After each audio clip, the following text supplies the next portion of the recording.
Un cordial saludo y bienvenidos a un nuevo capítulo de Personajes, Testigos de la Historia, con nuevas personas, nuevas historias, nuevos acontecimientos.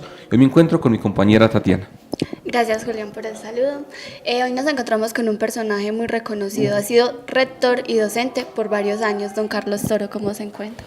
Bien, muchas gracias. Bienvenidos. Gracias. Bueno, entonces empecemos un poco y nos habla sobre su infancia. ¿Cómo era eso de ser hijo único? ¿Cómo era su relación con sus padres? A ver, una infancia muy llena de lectura, porque mi padre era un lector consumado, entonces sembró en mí esa inquietud por la literatura. Era el tiempo de irse a la cama a las 8 de la noche, el tiempo en que la televisión tenía solamente 2 canales y eran en blanco y negro. Otro acontecimiento muy significativo de la infancia yo creo que fue también que entró, digamos, a estudiar un poco tarde, ¿cierto? Como por esa circunstancia. Nos cuenta un poquito de cómo ocurrió eso, de esos primeros años, pues, en la infancia, de la educación, en ese mundo, pues, del aprendizaje. Sí, claro, esa es una de las consecuencias que trae el ser hijo único. Por eso yo con todas las personas que tengo confianza, con los amigos, les recomiendo que no sea solamente un hijo, sino 2 o más. Esa característica de ser hijo único crea en los padres de muy buena fe, crea una sobreprotección, de tal manera que cuando yo tenía por ahí 7 años, bueno, ya es hora de entrar a primero. No, todavía no. 8 años, no, todavía no. Entonces ingresé a ser primerito en la escuela Enrique Toro Calle a la edad de 9 años.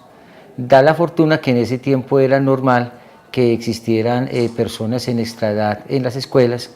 No se veía el fenómeno que se ve hoy en día, que en primero es la edad característica son 6 años.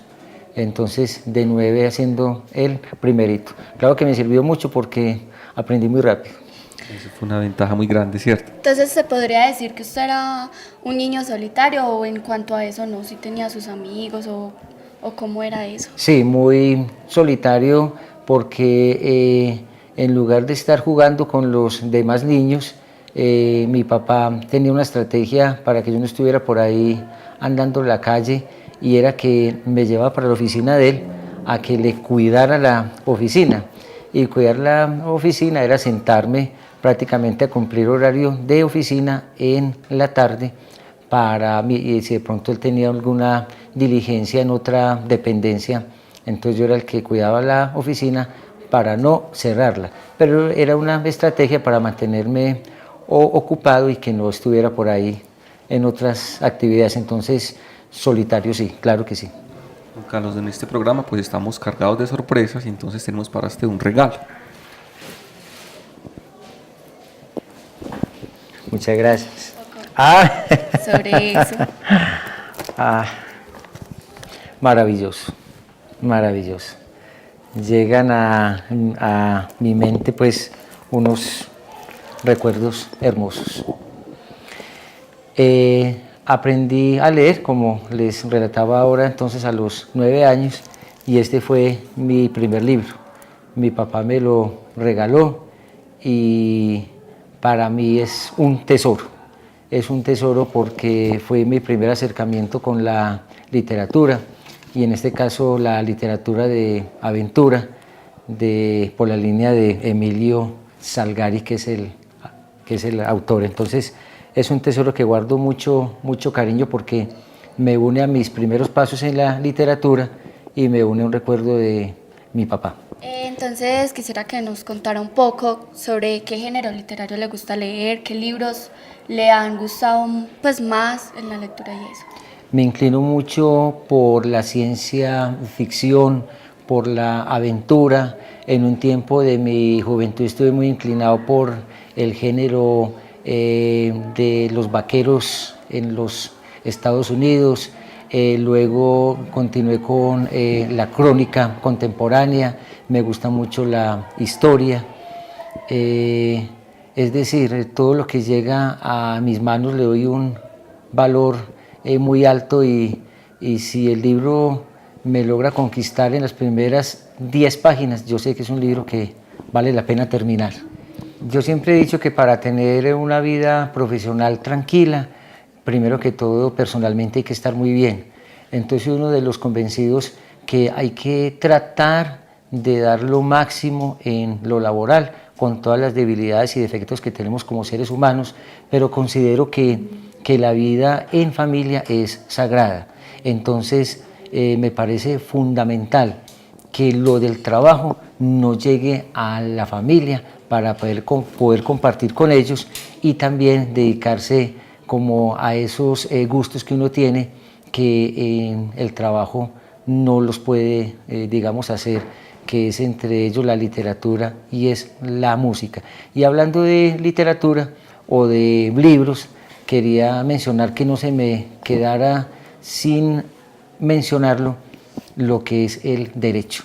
El derecho me encanta, tengo en mi casa una colección de códigos a los que recurro, los que consulto. No he tenido formación en derecho nunca, pero me apasiona el tema. Por ahí nos contaban también que su papá se caracterizaba mucho por eso, ¿cierto? Nos decían que alguna consulta jurídica o algo, ahí estaba su señor padre, que era también como muy apasionado. Yo creo que ese elemento también de esa pasión por ello, supongo que también se lo debe mucho a él, ¿cierto? Desde la lectura y esa pasión por eso jurídico. Sí, él no tenía la formación profesional, pero era muy autodidacta y le gustaba leer, consultar y muchas veces pues tenía una cantidad de conocimientos en lo jurídico que, como usted dice, las personas recurrían a él para consultarle casos, en especial lo laboral y lo civil. Bueno, don Carlos Toro, ahorita mencionando un poco sobre lo profesional de la docencia y la rectoría, usted me contaba detrás de cámaras que era egresado del liceo. En ese tiempo, entonces ahí uno salía como normalista, ¿cierto? Entonces, ¿eso influenció a que usted fuera docente o qué fue lo que lo influenció? Muy pocas personas saben que cuando en noveno se hacían las entrevistas para definir especialidad en el liceo, que en ese tiempo era bachillerato pedagógico, era contabilidad y secretariado, no sé por qué resulté con el perfil para contabilidad. Entonces me dijeron, listo, usted ya ingresa a 10º contabilidad. Y yo me puse a pensar, no, contabilidad, no, como que los números, como que no me inclinaba en ese momento por eso. Entonces, en ese tiempo la rectora era Olga Amparo Betancur Arenas y para salvarme de contabilidad fingí vocación por la docencia. Entonces le dije a ella, no, mi vocación es la docencia. Pero ¿cómo así, Carlos? Y aquí aparece su perfil para contabilidad. Hagamos una cosa, le decimos a la profesora Luz Marina Londonio, quien es la que maneja el pedagógico, que le ponga como prueba preparar una clase. Ah, listo, entonces la profe me dijo, listo Carlos, va a preparar una clase de ortografía. Y yo la preparé y me dice la profe, oiga, sí, a usted se le nota como la vocación. Le dije, sí, es que me fluye por las venas. Y así fue, fingiendo que resulté enamorado de esta labor. ¿Y cómo fue eso que en 11 reemplazó a un profesor?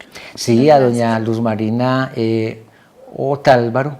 Ella tuvo una incapacidad médica por el resto del año, estaba comenzando creo que noviembre, entonces la rectora me llamó y me dijo, bueno, hay una profe que se encuentra incapacitada, ella orienta sociales en los séptimos y yo quiero que usted considere si quiere asumir esas clases.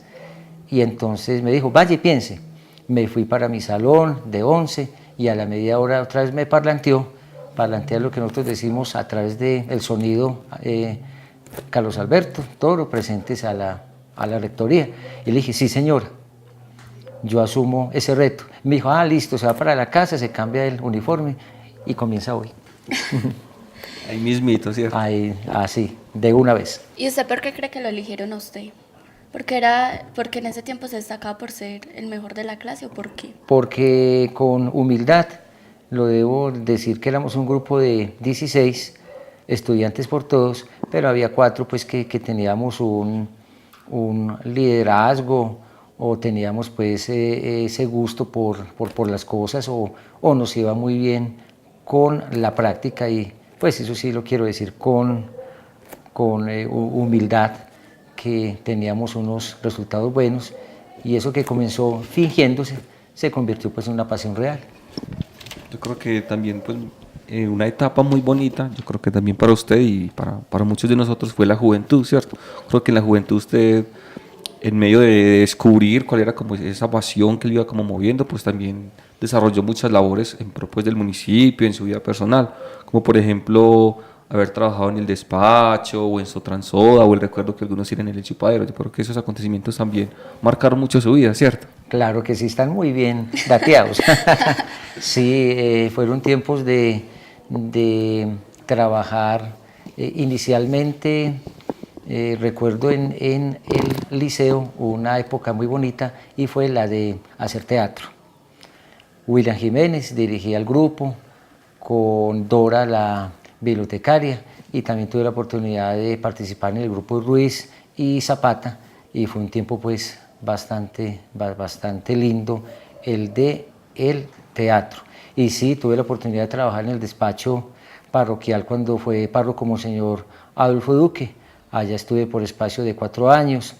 También di el paso a la entidad transportadora que mencionaba ahora, donde también estuve unos meses, sí señor. Bueno, entonces como mi compañero le mencionó, este programa está cargado de muchas sorpresas y le tenemos otra sorpresa.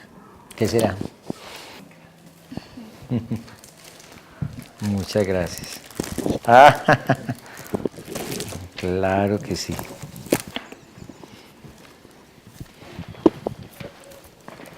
Creo que ya hemos hablado un poquito de la etapa de don Carlos, el docente, el profe, pero yo creo que esta etapa no podemos descartarla porque aún tiene vigencia, ¿cierto? Creo que en un momento muy significativo de su historia lo marcó y aún lo sigue marcando, ¿cierto? Don Carlos, el amante de la música, ¿cierto?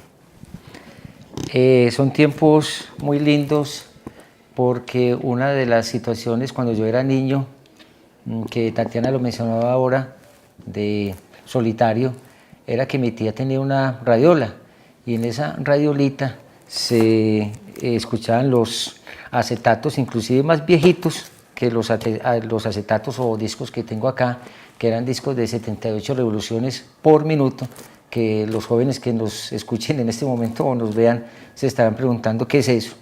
Y fueron tiempos en los que la música ocupaba un lugar muy especial como lo ocupa hoy en día, y me recuerda estos discos un tiempo maravilloso que fue el de Radio Sonsón. En Radio Sonsón tuve la oportunidad de entrar como supernumerario, que es el que hacía los reemplazos en los turnos más duros, el que hacía los reemplazos los sábados en la noche o los domingos, y viene a mi mente gente muy especial como Rubén Darío Rendón, como Luis Evelio Hernández, como Luis Alberto Grisales, y fue un tiempo pues en el que hoy la gente desconoce cuando ya tienen el uso de las memorias USB, el almacenamiento en los celulares, que en ese tiempo se trabajaba era con un tornamesa, o sea, un tocadiscos, y con estos discos porque el ingreso del CD a las emisoras acá a nivel Sonsón fue muy posterior. Entonces un tiempo en Radio Sonsón que fue mágico y que marcó definitivamente mi vida. Don Carlos, creo que estos acontecimientos son muy significativos. Vamos a una pausa y continuamos con más historias.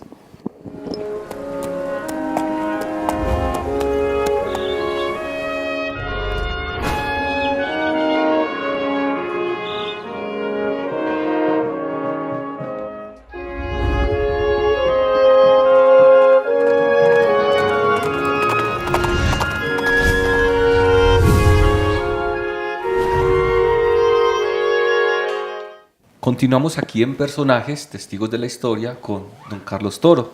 Don Carlos, ahorita entonces cuéntanos otro poquito de ese amor por la radio, por la música, cómo se fue como fraguando en la infancia, en la juventud y todas esas experiencias que nos contaba, ¿cierto? Cómo marcó en su vida ese paso por Radio Sonsón y por esas personas que lo fueron también como formando y llevando a que esa pasión por la música se fuera dando.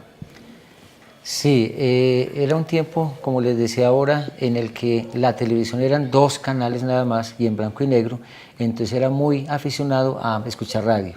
Y los tiempos de la radiodifusora nacional, los tiempos de radio Sutatensa, que era una emisora que por su potencia tenía un cubrimiento en todo el país, luego la ya llegada del FM y a través de la pasión de la goma por promocionar música fue que busqué esa entrada a Radio Sonsón y recuerdo a don Jaime Álvarez, hincha de Santa Fe, al igual que yo, que me dijo, bueno Carlos, haga una prueba y me trae un cassette para mirar su registro de voz y todo.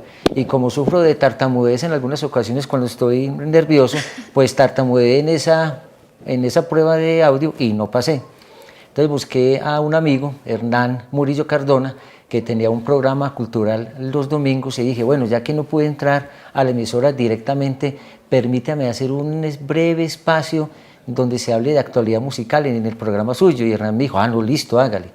Y ahí lo hice bien, controlé mis nervios frente a la tartamudez y al escucharme en ese programa, don Jaime me dijo, ah, no, Carlos, esta vez no, como que no estuvo tan gago, hombre, listo, lo vamos a tener en cuenta para los reemplazos.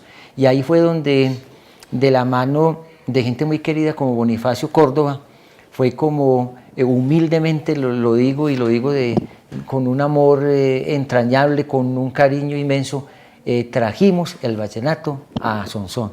Antes era imposible que sonara un vallenato en una discoteca, en una cantina, y al inventarnos mano a manos musicales con los artistas vallenatos de ese tiempo, fue como a través de Radio Sonsón, algo que yo agradezco inmensamente, logró entrar el folclore vallenato a Sonsón.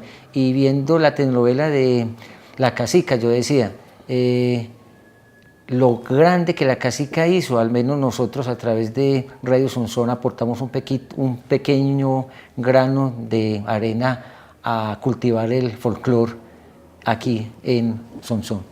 Pero tengo entendido que en esos tiempos pues el vallenato era como música muy vulgar, que hasta usted la tenía que escuchar debajo de las cobijas porque sus padres lo regañaban. No, nunca, no, mis padres no me regañaban, sí me regañaban por el volumen alto, porque no les gustaba que hiciera pues como tanta bulla con eso. Y lo de las cobijas sí lo hacía cuando, para no molestar el sueño de mis padres, porque había un programa en Caracol que era Salsa con Estilo, que lo dirigía Jaime Ortiz Alvear, y entonces para coleccionar música salsa, entonces, y no importunar el sueño de mis padres, cogía las cobijas, la grabadora y a grabar los temas de salsa que me gustaban más. No podríamos dejar de lado eso de que usted trajo el vallenato acá a Sonsón. ¿Usted cuándo fue la primera vez que lo escuchó? ¿Por qué ese amor hacia ese tipo de música? Sí, no solo yo, sino mucha gente a la que hay que rendirle homenaje. Como le decía ahora, Bonifacio Córdoba fue uno de ellos. Por el apellido pueden determinar que es costeño, y con un costeño era muy fácil trabajar esa parte. Pero los primeros vallenatos tuve la oportunidad de escucharlos a través del esposo de mi tía Olga, que es Helio Romaña Chaverra, quien fue docente de la Industrial muchos años, y él me prestaba los cassettes de los vallenatos de ese tiempo. Entonces, si la literatura entró a través de mi papá, los vallenatos entraron a través de Helio. Bueno, otra anécdota que nos contaron era que usted decía que usted debía ser costeño, de pronto por ese gusto por el vallenato, ¿no? Y con la oportunidad que tuve de conocer el mar, ya muy viejito, porque apenas fue en el año 2017, yo decía, me siento orgulloso de ser antioqueño, de ser paisa, de ser montañero, pero qué rico haber nacido como costeño, porque esa manera como asumen ciertas cosas de la vida, y en especial lo que es el folclore de ellos, las tradiciones culturales son tan dinámicas, tan vivas, que pues sería una vida como muy agradable, y nunca renegaré de ser paisa, pero admiro al costeño mucho y admiro esa vida. De hecho, tengo unos grandes amigos que son de la costa y con quienes encuentro pues tema para hablar bastante, y es de folclore, de música. Profe, usted ahorita nos mencionaba un poco de cómo grababan los cassettes, pero como usted lo dijo, los jóvenes de hoy en día pues no tendríamos ni idea de eso. Explícanos un poco cómo consistía ese proceso. No, pues un casete ahora, como lo vieron en cámaras con uno de las sorpresas que ustedes me dieron, pues por una cara uno podía grabar 10 temas o 12 y por la otra igual. Y cuando uno no tenía como platica para comprar un casete nuevo, pues entonces veía cuáles eran los que ya había pasado de moda o no le gustaba mucho. Entonces tenía una pestañita que uno la tapaba con una cinta y gracias a eso podía grabar otra vez. Y son cosas que hoy los jóvenes no se imaginan, por ejemplo, con el uso del computador, que a muchos nos tocó trabajar en máquina de escribir manual. Y era con cinta, la cinta se gastaba, las teclas se enredaban. Entonces, lo del casete, volviendo a eso, era un tiempo en el que, por si acaso 10 o 20 temas, y hasta ahí, no la capacidad que tienen los elementos tecnológicos hoy en día. Hablando de don Carlos, el profe, el docente, si yo le menciono la escuela del rodeo, ¿qué recuerdo viene a su memoria? Sí, fue el momento en el que me vinculé oficialmente en el año 1995 y tengo gratos recuerdos del rodeo, una gente sumamente especial, sencilla, humilde, servidora, donde tuve la oportunidad de ser docente de primaria 2 años. Y pensemos ahorita en esa docencia aquí en el municipio de Sonsón, ¿cierto? Muchas generaciones, como hablamos ahorita detrás de cámara, hemos pasado por sus manos. Yo lo recuerdo, por ejemplo, como mi profe de inglés, ¿cierto?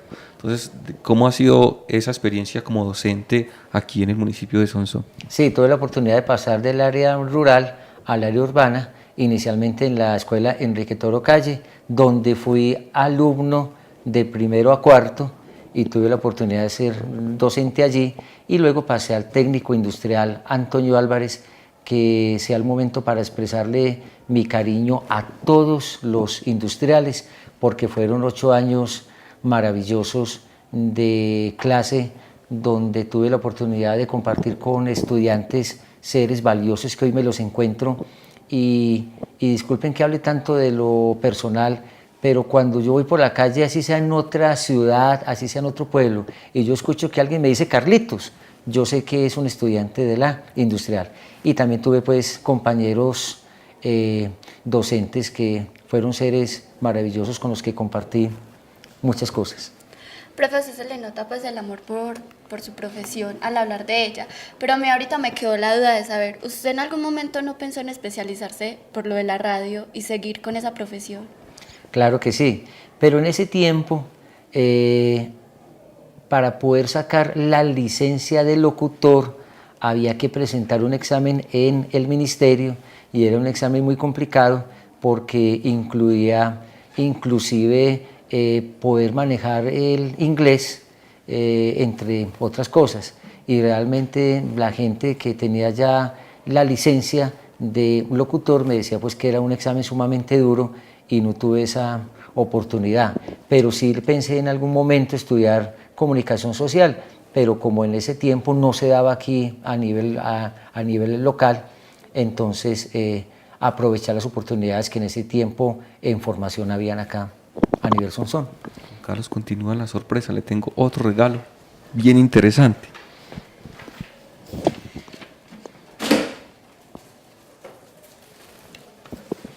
No, entonces como que cuando entraron pues a la casa está muy, muy sospechoso. Cuéntenos un poco cómo han sido esos 22 años de casado. Lleva la cuenta muy bien. Diga mejor que yo, mentiras que no. Sí, es un tiempo en el que además de una esposa he tenido una cómplice, una amiga, una mujer aguantadora, una mujer amorosa, una mujer que ha sido mi fortaleza en muchos momentos duros y difíciles, y que me ha regalado 2 hijos maravillosos que son Daniel Felipe y Oscar Alejandro. Son 22 años de recorrer muchas situaciones muy lindas, también de pasar por situaciones muy, muy duras, pero ese soporte ha estado ahí. Y mi esposa, pues, digamos que han sido 22 años en los que hemos luchado mucho y que siempre hemos hablado de continuar siempre juntos. ¿Y cómo era eso que le hacía las tareas cuando ella era joven? Ah, sí, cuando ella era niña, pues ella iba a mi casa y a veces me pedía que le colaborara con algunas tareas, pero sinceramente en ese momento pues no manifesté ningún interés, no me interesaba.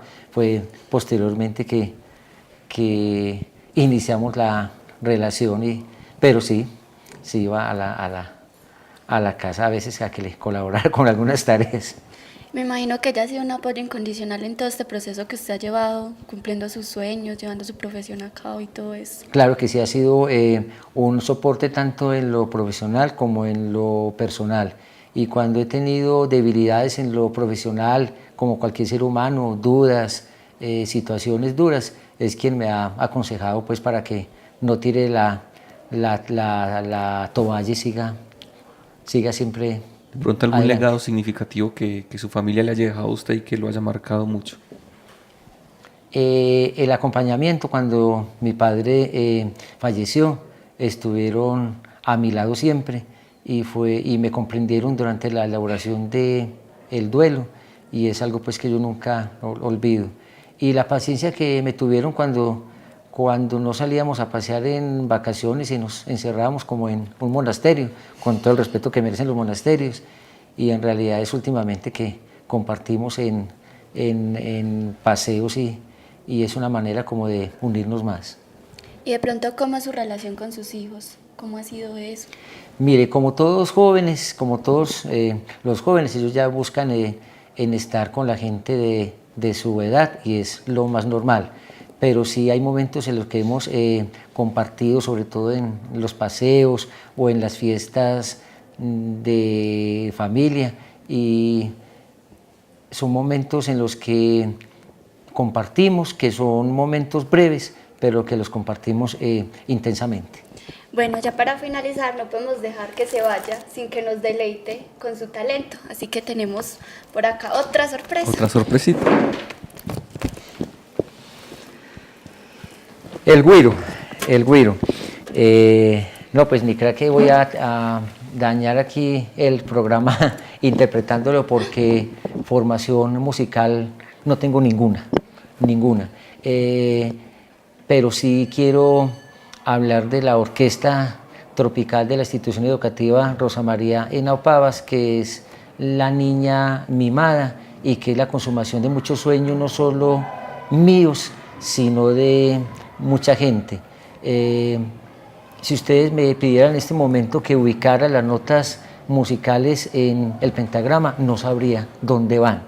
Entonces, formación musical no tengo ninguna, talento no tengo, lo que tengo es una goma por permanecer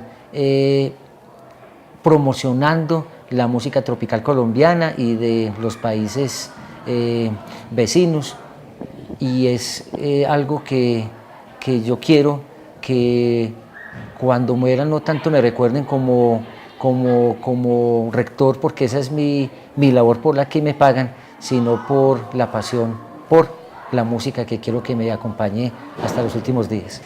Simplemente uno sigue patrones rítmicos de cumbia, de porro, de merengue, pero sería una falta de respeto con los profesionales decir que tengo talento o que tengo oído. Yo creo que me aguantan en la orquesta por el cariño que nos tenemos todos. Bueno, profe, como dijo mi compañero, el tiempo en televisión es muy corto, pero me imagino que usted tiene muchísimas más historias, y muchas gracias por estar acá en este programa. Al contrario, inmensamente agradecido, porque como profesional comprendo que uno no debe hablar tanto de la vida personal, pero les agradezco inmensamente que me hayan permitido hablar de ello, y con todo el respeto hacia el público que nos ve, porque son facetas que en realidad hacen parte de la vida. Entonces, al contrario, agradecido con ustedes y con el canal por aguantarme pues hablar de estas debilidades que tengo. A ustedes muchas gracias. Muchas gracias por abrirnos las puertas de su vida, don Carlos. Muy amable.